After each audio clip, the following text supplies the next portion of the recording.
Hey, what's up, y'all? This is Cliff. Hey, man, I'm gonna tell y'all a little story today about something happened back in my using days, and this around like '08, '09, somewhere in there. And anyway, I got on the opiates, man. I got on them bad from like 2000 all the way, all the way through the 2000 there. I was bad on them, man. And finally, about 2007 or 8, like it got to a point to where I was like, man, I got to do something different. So I went to the methadone clinic. So not only was I going in there and dosing my methadone, but I was buying it from folks too, some extra. And there was this old dude, man, and he see, a lot of times at the clinic you would have to stand in line, man, because they open at like 4:30 in the morning, and you might have to stand in line for 30 or 45 minutes. I mean, 100 people in line. And this dude, he would always stand up there, man, and he would just tell lies. I mean, he'd tell us all kind of stuff. He fought in every war there ever was, everything. And but the guy had some money and stuff, he drove nice vehicles and stuff. And but anyway, so he got to where he was selling me and my partner his couple bottles of his methadone, and because he was getting the take homes. Well, I was staying with this girl that I'd been with. She had just had a baby we broke up. She got pregnant by another dude, got back with her anyway. She had a baby.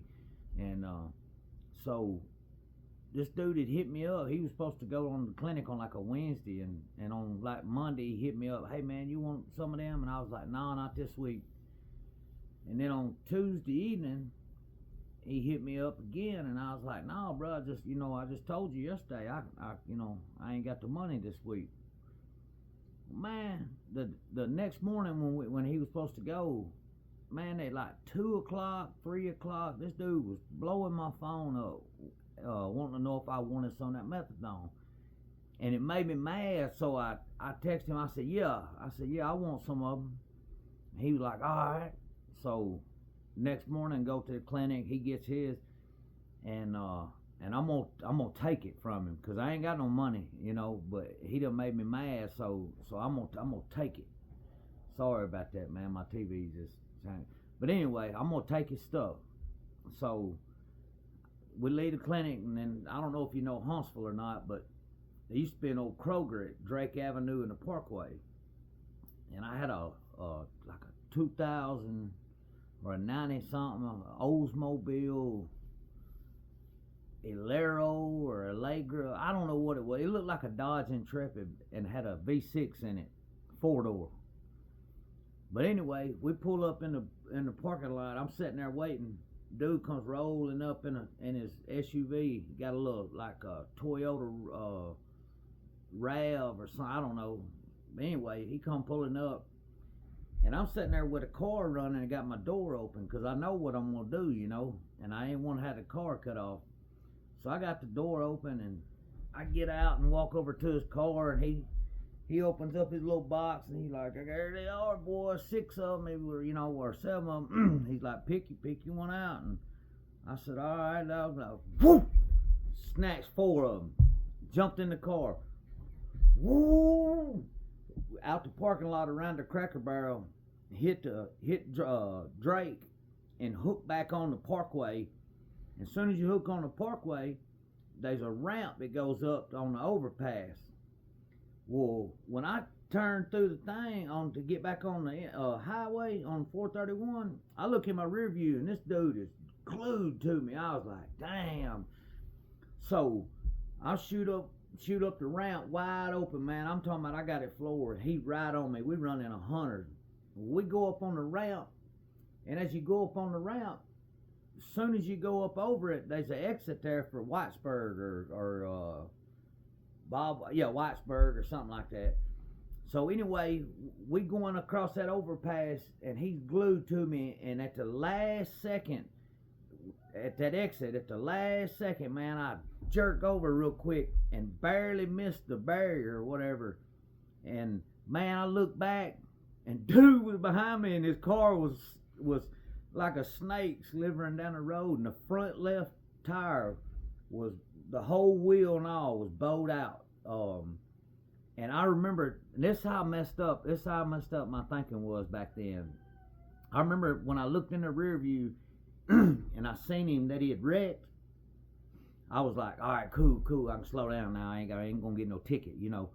And man, I got away, dude blowing my phone up and stuff, and you know, I was like,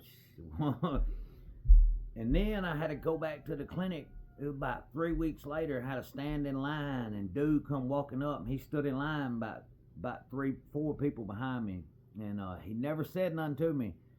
But I was I thought I was going to have to fight him or something. But yeah, I took his shit, took his stuff, and like I said, man, we was rolling, and at that last second, man, I just jerked the exit, and he tried to come with me, and he smashed that guard, that how the guardrails come in. He smashed it, man. Tore his car all to pieces.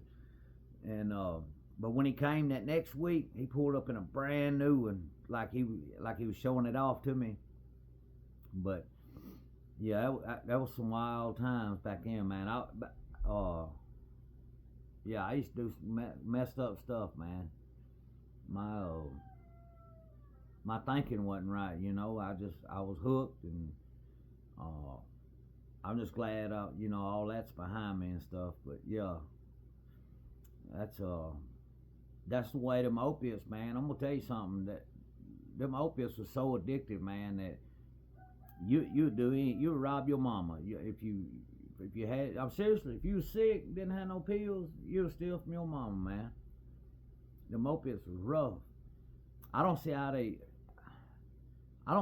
got away with it, man. You know, like, I mean, them folks come out and said, I mean, strictly, I mean, like, in front of Congress, that, oh yeah, these are not addictive, you know, codeine or whatever, it's non-addictive, blah, blah, blah, hydrocodone, it's non-addictive. Man, the whole South was addicted. Alabama, Florida, Mississippi, especially Kentucky and West Virginia, North Carolina, it got all of us, man. You know, in that one family, they made so much money off of that stuff, man. I mean, billions and billions of dollars. You know, and they had them certain doctors that would write you what you want, and they got kickbacks. You know, ever so many prescriptions you wrote, you know, that pharmacy rep would give you give them some cash. That's how the whole scheme worked, you know. But yeah, them opiates, man, that was the hard times in life. Like I said, that's what led me to going and getting on meth, because coming off of opiates was so bad that they was the only thing that would even help was like getting on some, like doing some meth or whatever. And then that took me down through a whole nother.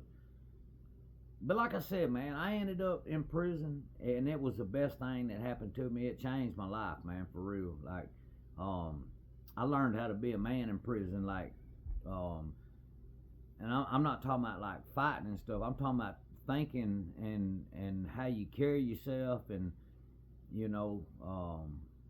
like I said, doing stuff like that, taking people's stuff. You know what I mean? Like now, man, I ain't with all that. Like I ain't taking nothing from nobody. You know, I ain't like, I think about karma now. You know, and before I do something, I'll be like, hold up. Do I want that coming back? Cause everything you put out, it comes back to you, for real. That's no lie. And so I think about that now. I'll be like, man, hold up. Do I want this coming back on me? Nah. A lot of times I might be texting on Facebook. I'll type it out, and I'll be like, nah, I better not say that, you know. And, but yeah, man, addiction was crazy, man, real crazy. But the 2000s, man, that was a tough time because everybody I know was hooked on pain pills, man, and it was. I mean, it's just the way it was in the South because you had a lot of old women, 70, 80 years old, living on a fixed income, barely getting by, but they can go down to the doctor and get 120 pills and sell them all for $6 or $7 a piece. You know, that's almost $1,000. So, you know, and then once, you know, it got around, then all the people was doing it. I remember old people called me up, hey man, I got a whole script for, you know, because they knew what I was about and what I did, and it would be crazy. It'd be people like grandmas and stuff, but people I know, grandmas, and they'd be like, don't tell so and so. I was like, all right, you know, but yeah, and but I just want to, for real, I want to make clear, you know, that all these stories I'm talking about with the drugs and stuff, this is all, you know, previous to me going to prison and stuff, and then like I said, prison changed my life, man, and since then I've been doing good. Like I got a little girl and everything, so, you know, I took her to the family seafood boil yesterday or whatever, or cookout and everything, so, but alright, hey man, if y'all don't mind, man, y'all like and subscribe, share it, something, man, I'd appreciate it. Alright, see y'all.